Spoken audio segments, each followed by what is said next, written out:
what I want to share with you for the last bit of this show. I'm going to pay tribute to the journalists that have been massacred or killed. And so far, we've seen around 75 journalists killed or massacred.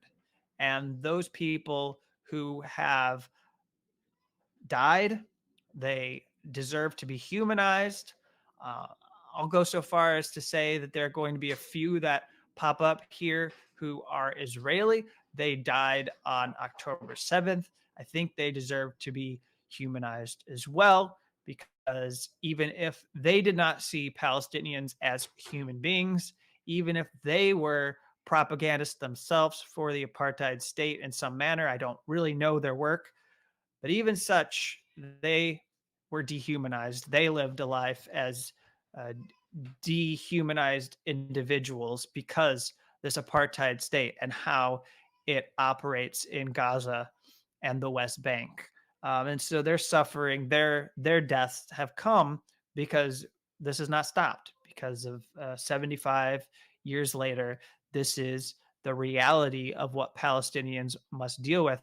And this is violence that is more intense than anything I have observed in my short life. I've only been around for a few decades, but people who are much older might disagree. In my short lifetime, I've not seen this intensity. This 20,000 people killed. Usually, it had been like 5 to 1,000. Many people injured. The damage had always been pretty horrific. We've always seen that the ordnance that they used could do quite a lot of damage to buildings and structures. But they are going for an ethnic cleansing here. They are wiping out the history that Gaza has. They are destroying archives. And they don't want journalists to show what's happening on the ground. And so let's get to it. I have the names of all of these people here, and this will be how I round out the show. But thank you, all of you who have tuned in live. I appreciate you being here to watch this. Please share the show with people, post this on your social media. If you like what's going on with this, like the video, subscribe to the channel, and I'm going to be posting many more shorter clips from these broadcasts so that I can boost the channel and get it some attention.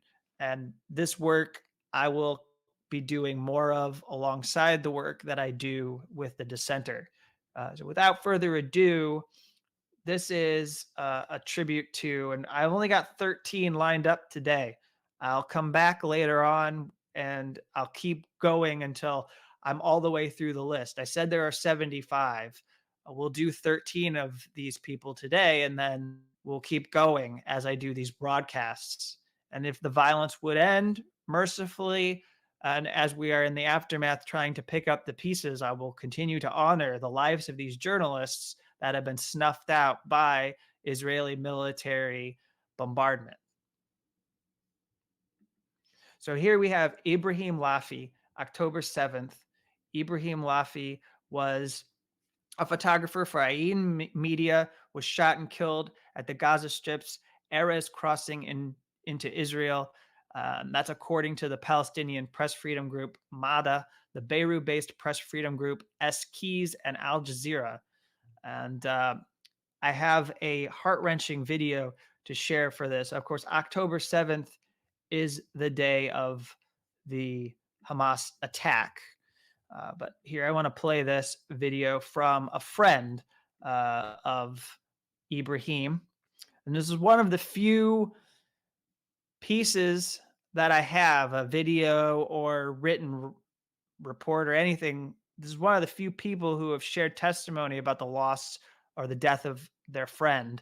This is an interview that Gaza journalist Yara Aid gave to Middle East Eye. I don't have these for the vast majority of the people who I'll be paying tribute to here. And so this is an important thing to work into the show. So here. Speaking of friends, I mean, one person that you speak about quite a bit is Ibrahim Lafi, and he's he was one of your best friends, if not your best friend, and he was tragically killed while carrying his duties as a journalist. Ibrahim was the first one I lost in this genocide. Ibrahim was killed on the 7th of October. I talked to him on the 6th of October at night. I was joking with him. And I told him, I'll call you tomorrow because I'm very tired. I need to sleep. I had work. And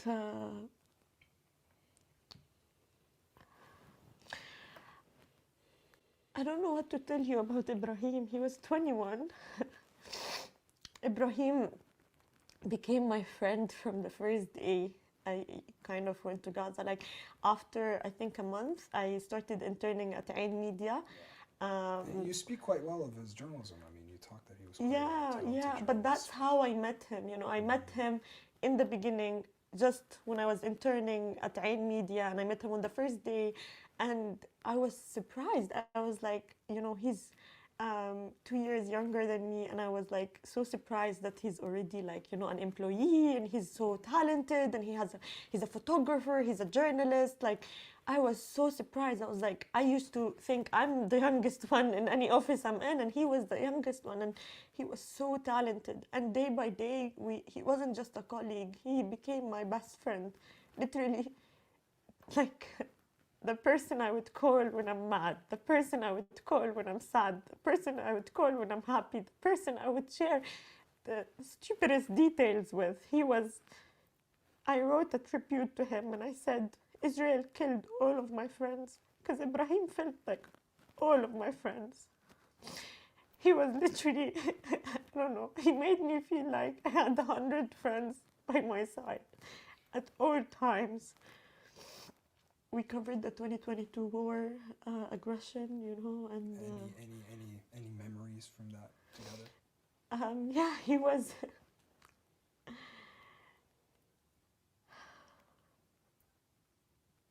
I'm sorry, it's very difficult to talk about it. Just before, when we were interning together, he made sure that, for example, I didn't have experience in, you know, photography, filmmaking. That's what I started to intern as. And whenever we would be on set or something, he always made sure he's teaching me. He was so sweet. He always made sure like he passes his knowledge to me. And he always made sure that, like, even though he was the younger one. He was the younger one, but he had so much knowledge in this field. I was new to it. He has been doing it he even studied media, you know. So he was like with photography and stuff, because I wanted to be a filmmaker, and I started like, you know, I haven't had practical experience, you know. The only experience I had was like more like writing and directing, but not actually using the cameras and stuff like that. And he used to like be like, okay, I'll give you lessons. After this set, we go and we study for 2 hours. And he would give me homework, and he was like, he was my secret mentor. He always made sure, even he was the youngest, he felt like the father of the group. And he always made sure that to look after us.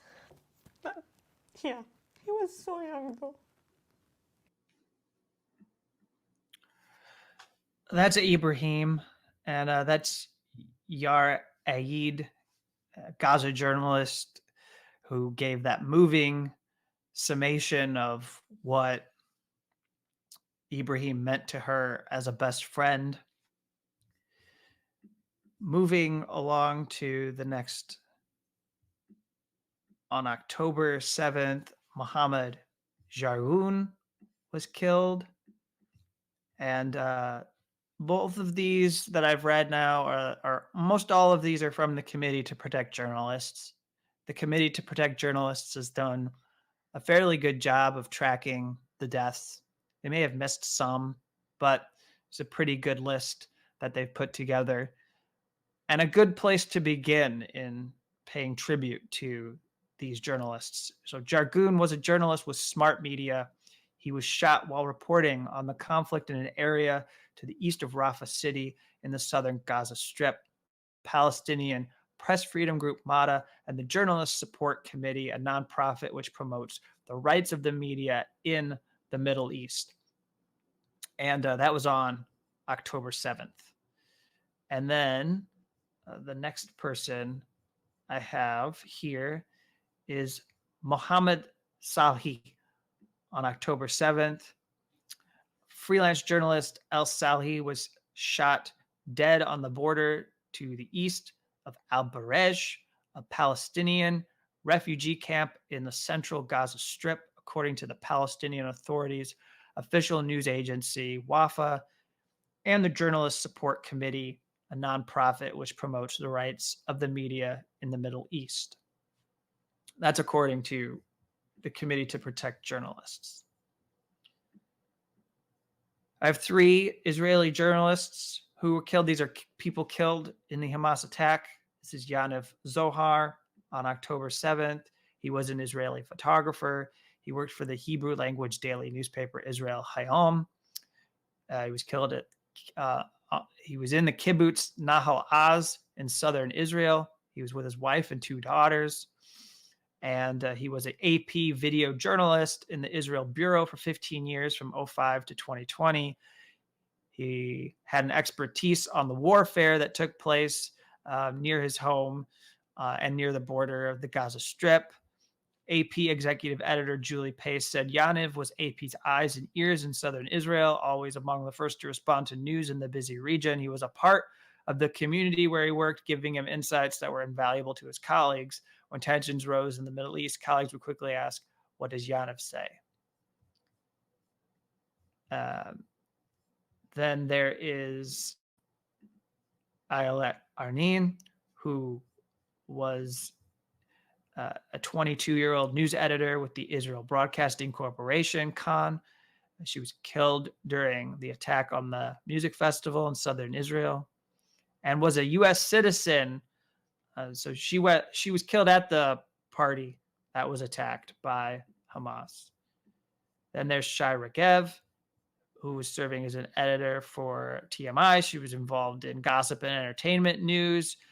He was killed in the attack on the music festival in southern Israel. Now, what I will say is that these people were not out in the field reporting on the conflict and killed, but nonetheless, they were journalists, and they've been included in these reports of journalist deaths.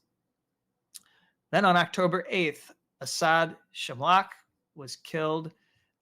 He was a freelance journalist. He was killed with 9 members of his family in an Israeli airstrike on their home in Sheikh Ijim, a neighborhood in the southern Gaza Strip.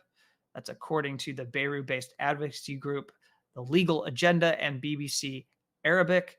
That's from the Committee to Protect Journalists.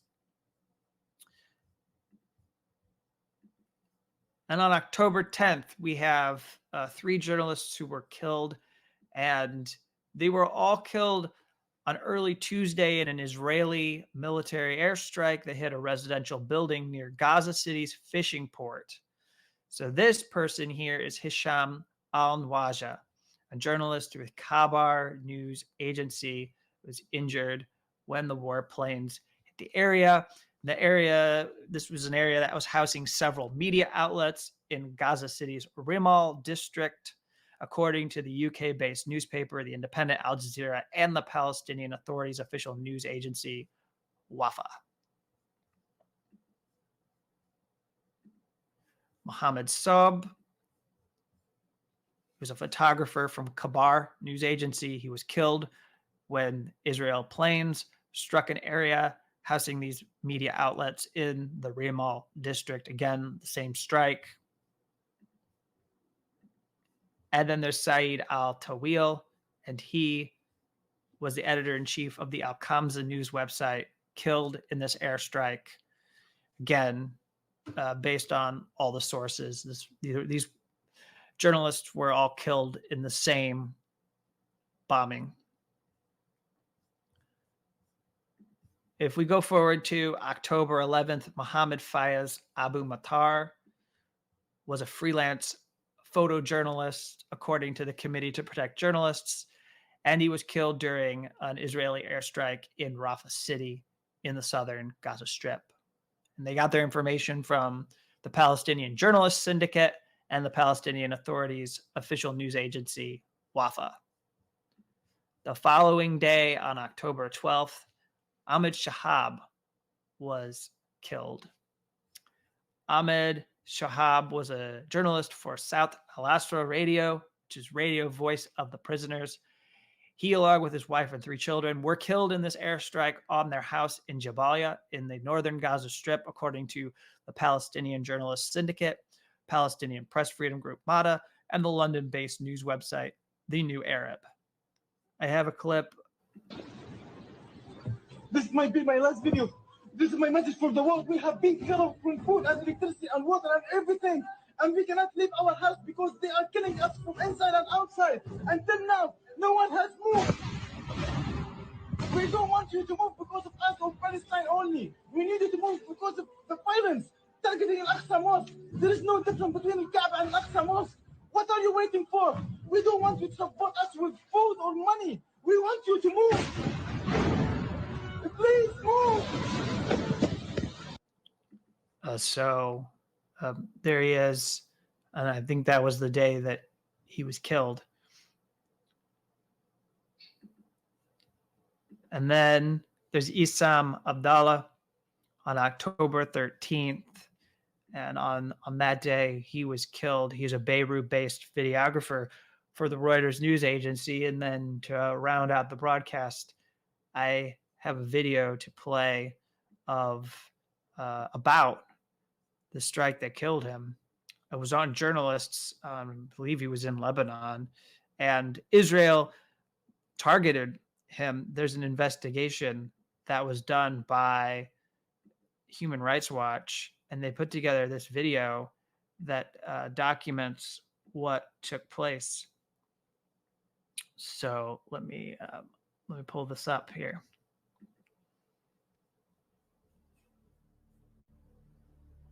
On October 13, 2023, Israeli strikes in southern Lebanon killed Issam Abdallah, a Reuters journalist. The attack injured 6 other journalists from Reuters, Agence France Presse, and Al Jazeera. I will always remember his wit and his humor. He was the dynamo of the press scene and of Reuters in general. ما بعتقد في حدا مهضوم أكتر من عصام. ما بعتقد في حدا supportive أكتر من عصام. Human Rights Watch investigated the attack to determine the cause, who carried it out, and its legality.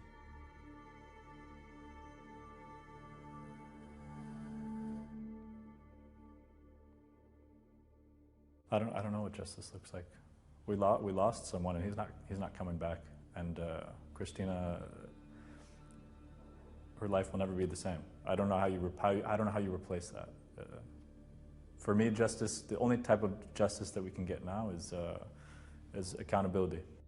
Visual evidence suggests that Israeli forces targeted the journalists who were filming at a known live position far from military targets. The attacks were likely deliberate and an apparent war crime. We were a group of 7 journalists, all wearing press vests, all wearing helmets, with cameras, with 3 live feeds for 3 international agencies. And we were hit twice directly in a matter of 37 seconds. The digital investigations team at Human Rights Watch verified 49 videos and dozens of photos from before, during, and after the incident, analyzed satellite imagery of the area, interviewed witnesses, and consulted with arms and audio experts. Among the visual evidence collated by Human Rights Watch is the feed from the cameras of the journalists who were there that day.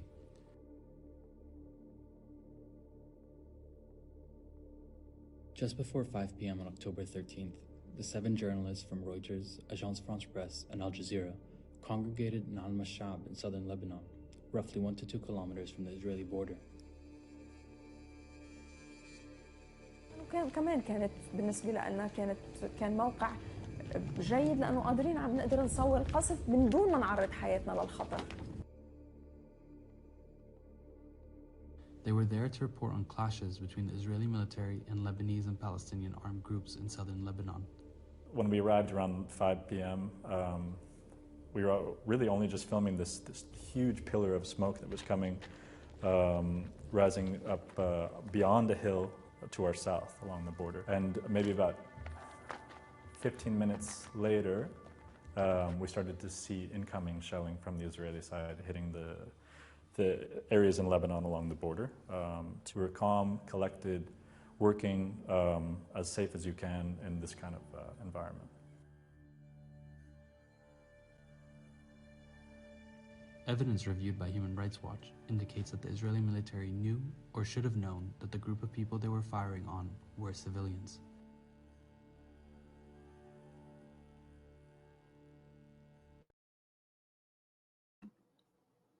And that's a pretty clear-cut war crime.